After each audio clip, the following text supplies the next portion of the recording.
चाकणमध्ये माणिक चौकाच्या जवळ एका कंटेनरने स्कूटी गाडीला धडक दिली होती.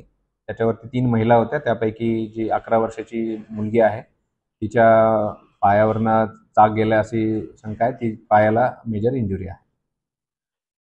ही माहिती मिळाल्यानंतर चाकण पोलीस स्टेशनकडील जे अधिकारी आणि स्टाफ आहे त्यांनी त्या गाडीचा पाठलाग करण्याचा प्रयत्न केला आणि चाकण शिक्रापूर रोडवरती जो साधारणतः 25-30 किलोमीटरचं अंतर आहे 5 ते 6 ठिकाणी या गाडीला थांबवण्याचा प्रयत्न केला.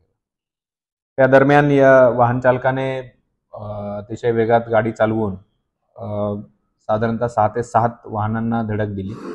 त्यामध्ये चाकण पोलीस स्टेशनच्या गाडीला देखील धडक दिली. त्यामध्ये आमचे वॉर्डन आहे ते किरकोळ जखमी झाले.